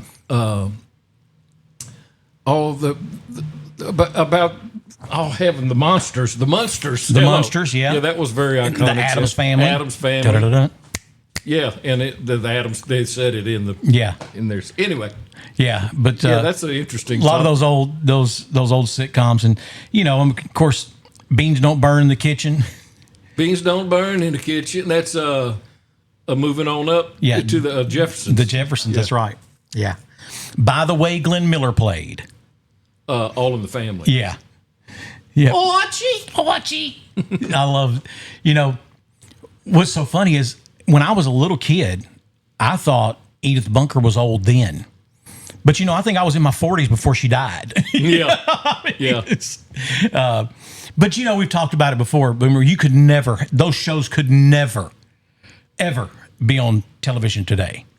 The Jeffersons, All in the Family, new. Yeah, the stereotypical things that we looked the way that was looked at. The Jeffersons moving on up, and they had white friends, and it's just. Yeah, especially Archie Bunker. Oh yeah, he was just such a bigot. It was horrible. And didn't even know he was. Yeah, that's like with the biggest heart. Yeah, that's the thing. He's a bigot, but he's got a big heart. So. Were you and I talking about? I saw a comedian that was talking about his wife was a little bit down on some of the cartoons. Did we talk about this? I don't think so. He was talking about his wife was saying about Bluey and. What are some of the other cartoons that kids watch now? And, there's Bluey and Dora and Dora the Explorer and I'm Bubble Guppies and. But anyway, he said, but let's go back. He said the first one was about a pig with a speech impediment that gave him low self-esteem. He says, and then we have a cat and a bird that both have speech impediments. Yes, that are trying to kill each other. And then we have the one with a coyote and a roadrunner, and they're trying to kill each other. Yes. And then he said the peak one that Warner Brothers put out was one about a rabbit and a hunter who had a speech impediment, by the way. Yes. And a rabbit who would always best the hunter, and a rabbit that dressed up cross-dresser. Like a cross-dresser dressed up like a woman. And the hunter was mildly infatuated with the rabbit dressed up like a woman. Rabbit, yes. He said, so tell me what was wrong with all that. He said, we had 8 speech impediments and a lot of low self-esteem. And, and then just keep going to Hanna-Barbera, and you got Tom and Jerry. Tom and Jerry. Constantly trying to kill each other. Scooby-Doo, where Scooby and Shaggy were always high. Yeah. I mean, why else would they have the munchies all the damn time, right? And they had a van. Yeah, had a van. A tricked out van. And personally, when I was a kid, I always wondered what Fred and not Velma, but the other one, Daphne. I always wondered what Fred and Daphne was off doing when they always went off together. And even if Velma went with them, all they had to do was take her glasses off so she couldn't see. Yeah. My glasses! I can't see without my glasses! I'm telling you. You can't do those cartoons anymore. No. And that's why you have Bluey and Dora the Explorer. So that's what he told his wife. He says, after he explained all that to her, he says, so once again, tell me how bad Bluey is, or Dora the Explorer. Yeah. Now, I will say this about Dora. Dora. Sponge Pants or Ren and Stimpy, those, though, especially Ren and Stimpy, which is not a child's cartoon, by the way. Really, not the way, not it at all. Anyway, but even there's a lot of stuff I don't agree with in Square Bob Sponge Pants. When my 10-year-old is quoting Family Guy or American Dad. Yeah, those are good shows. I'm like, what do you, wait. Those are adult cartoons. Yeah. That's Adult Swim. She's like, yeah, so then Stan tied him up and put him in the basement. I'm like, whoa. Hold on a minute. What are you watching? American Dad. Oh, no. No. Oh, wait, you don't turn the channel. You don't turn channel like that anymore. Yeah, but that still means turn the channel. Yeah. Parents didn't back then either. It would just be like, Sandy, turn that channel. Right outside, turn the antenna. Hey, we had when satellites came out. Mm-hmm. You talking about the big satellite dishes? The big ones, like half this big as this room. So my 2 brothers bought a section of land, and they lived a half section apart. Okay. So one of them, and I can't remember which one, but one of them put a satellite up halfway between the 2. Okay? But if you wanted to change satellites, you had to go out there and crank it. Yeah. It'd be 12 degrees and the wind blowing 70, and we'd call it shoot the gun. said, Troy, you want to come over? We're going to shoot the gun tonight. Because you go out there and crank it, and then somebody shoot a gun to let you know that you got on the next You got on the right satellite, yeah. We're going to shoot the gun tonight. Come on out and watch TV with us. Man. Yeah, I dated a girl. Her parents, they had one of those big ones. And the first of that statement is made me happy. That I dated a girl once? You dated a girl? Yeah. Said, well, I dated a girl one time. Yeah. So you didn't say one time. I just added that. But they had a big I remember when her dad got the motor controls so that it would move itself. Yeah. Oh, man. Now, it was slow as Christmas, so he'd say, Sandy, look through and see if something you want to watch. Well, let's watch that. He said, it's going to take it a minute to get around there. So when the kids were little, we started going to this little community church. And my mother said, Troy, have you lost your religion? It wasn't a Baptist church. Anyway, they had a satellite because they'd get, preaching feeds on there and everything. So the preacher told me one day, he says, you got to be careful on here. I said, I know you do. He says, you roll past the Playboy channel real easily. I said, yeah. And it's not always scrambled. Yeah. He said, it's not a good thing to be trying to refocus the satellite here at church. He said, I got to do that when no one's here. Yeah, exactly. And of course, man, I remember back in the day in Center, Texas, at Fred Hudson's True Value Hardware, they used to run radio ads and said, we got descrambling kits for your satellites. They'd sell them to you over there. They announced it over there. They had them and sold a ton of them until the FBI come in and got his son, Willie, and took him to prison. Over that? Yes. Well, it's a federal offense. It's a federal offense. And so just like burning down a church or a his synagogue. wife was a hate crime. His wife was my 9th grade English teacher in high school. And I remember when they come and arrested him, and she showed up to school the next day like nothing happened, just. Oh, it's just a minor infraction. Yeah, well, misunderstanding. I think he did 38 months in a federal penitentiary. Now he's probably club fed. He probably played tennis and golf or stuff. But yeah, he did go to prison for over 3 years. But yeah, $49.95. Come down and get your descrambling kits for your satellite dish. We this was back in the day with Mike Tyson was knocking people out in 10 seconds. So my brother had this big party planned, and he had the guy, sure enough, said he was going to have the descrambler, and we was going to watch the Mike Tyson fight, and yada, yada. And he had people there and food to eat and everything. And I said, this is not going to go well. Because as soon as they started the fight, it scrambled. And the dude couldn't figure it out. And by the time he got it descrambled, it was over. Fight was over, yeah. Yeah. Food was cold and the fight was over. Yeah. Daddy was living in Houston from the time I was 15. And so if there was a big fight coming up, I'd go down to Houston so I could watch it at Daddy's on HBO. Yeah, on HBO. Yeah, to go watch all the fights back then. And, and Daddy'd say, this is going to be one of them that we don't want to get up and leave the room, I bet. Yeah. Sure enough. Half a round in, and they're over there counting old boy out.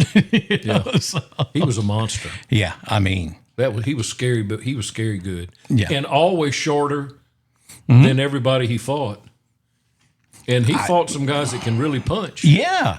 That 6'6" gang leader. Yeah. The one with the Jerry curl. Yeah. He could punch. But let me tell you something. You knew Tyson hit him hard when that Soul Glow just stood in the air for a second while that guy's head moved. And seriously, there was a silhouette of his Jerry curl activator just hanging in the air. And you're like, that brother got hit hard. He knocked the Jerry curl out your hair, man. I'm talking about. He knocked the Jerry curl activator. Let your soul glow. Knocked the soul glow out of you.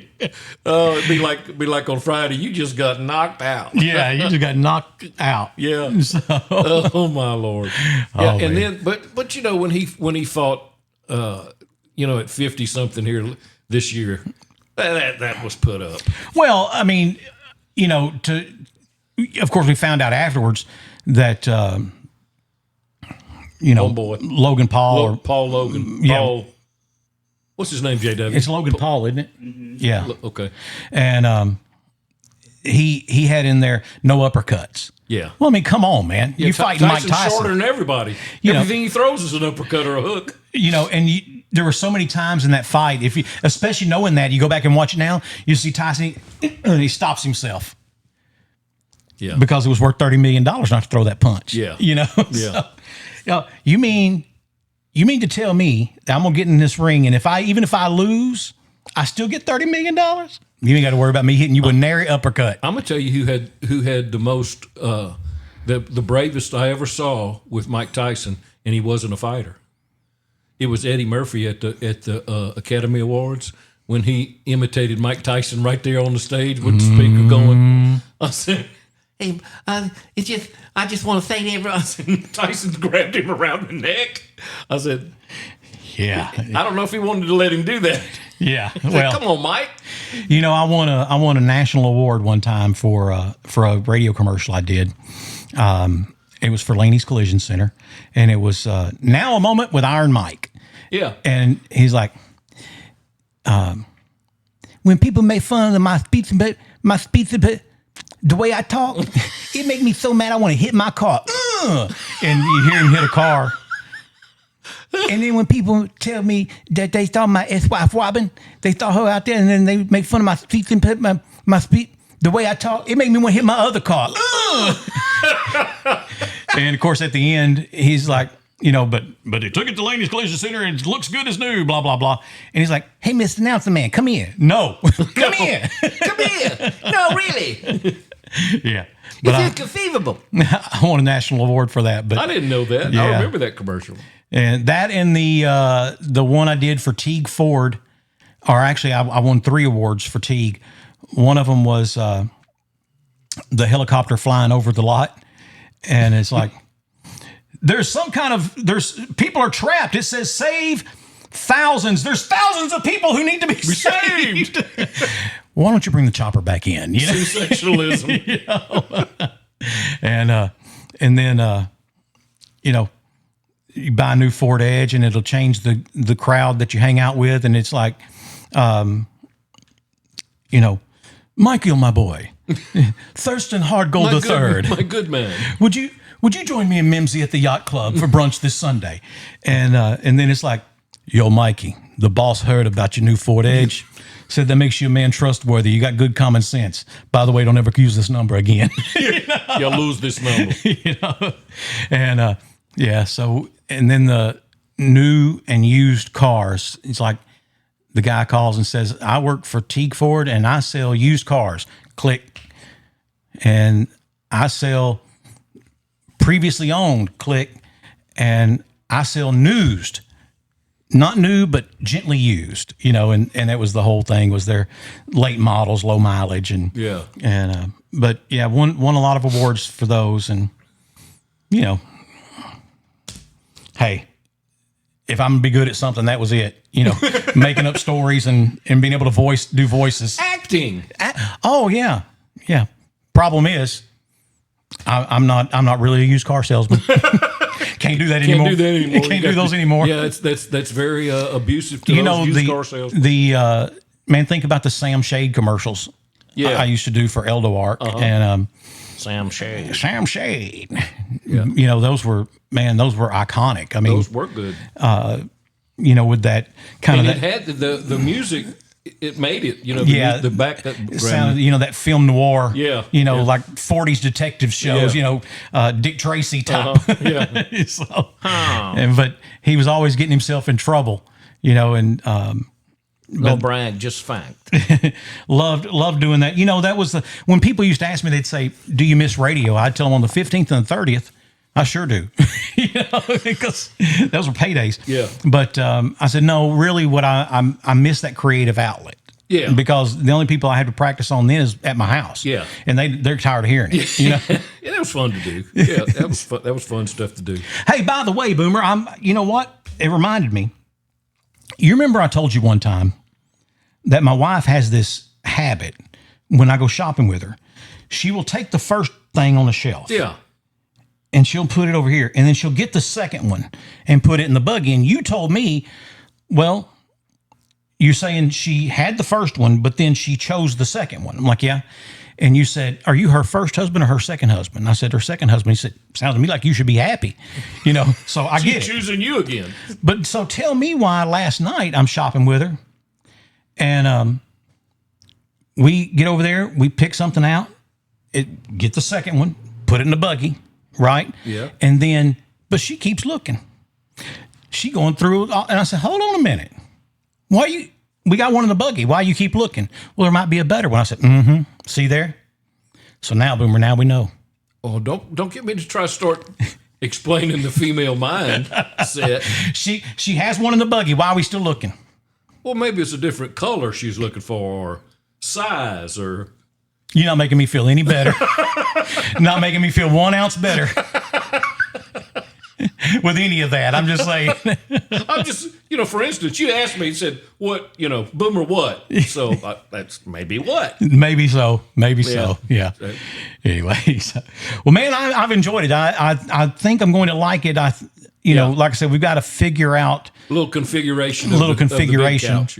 Yeah. And, I had honestly thought about not having them all together as a section and maybe, having them kind of do like that or something shifted towards each other. And that may be the thing to do. But I got to get a coffee table. Yeah. We need a little coffee table. Yeah. With books on it and something. Awards. Or liquor. Yeah. Hey, we lost a good one this week. We did. We talked about that. We talked about it off air. Yeah. And John Gross is Mr. Parker's Chapel, if anything, but has done a lot for the community and the community of Parker's Chapel. And I mean, how many times did he retire and have to come out of retirement? Yeah, just to put things together. Just to put things back together, and you and I had many conversations with Mr. Gross and just had the utmost respect for him and, really caught myself, really pulling for him with his just. They lost a daughter to cancer and then for him to the strokes and that he had and the heart problems. And, it's just so heart goes out to him and not just to his family, but that community, because I'm just telling you, in the community itself, you can tell they really felt like they lost someone. Well, Amanda's husband, Shane, was, his parents lived at Parker's Chapel forever, and he graduated all the way K through 12 at Parker's Chapel. And they live in Minnesota. And when they saw it and heard word, they called, and he was just beside himself. Yeah.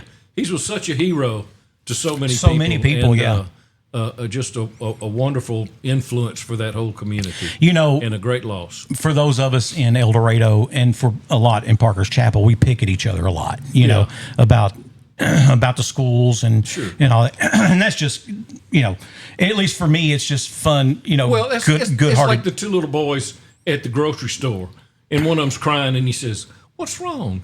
He said, "My mama's so mean to me. I hate my mama sometimes." Another little boy says, "I hate your mama too." He goes, "Hey, that's my mama." Yeah, that's right. That's my mama. So, we pick back and forth. But then, hey, that's our Parker's Chapel. But, I'll say this.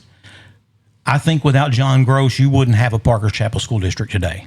I really don't think it would have survived that consolidation that happened back in the early 2000s. I just don't think it would be there. And I think that, especially when you had districts around it who were under court-ordered and court-mandated desegregation, that the fact that district exists is a testament to his work and knowledge and backbone and grit and determination. Yep. And so I can certainly understand why that community feels devastated. I mean, well, our hearts certainly go out to his wife and family and to that community and all the people that he's touched that are saddened by his loss. 100%. Yep. Definitely 100%. So that's going to do it for us. This is it's been different. It's been different doing it this week. And we can twerk it. We can tweak it. Or twerk it. Either way. Yeah. Boomer, why don't you demonstrate that for us? No, I'm not going to do it. I don't have the equipment. I got the negative. Yeah. So that's going to do it for us for this episode of Off the Back Porch. Until next week, have a great weekend. God bless. With a history of being the voices you trust, this is Off the Back Porch.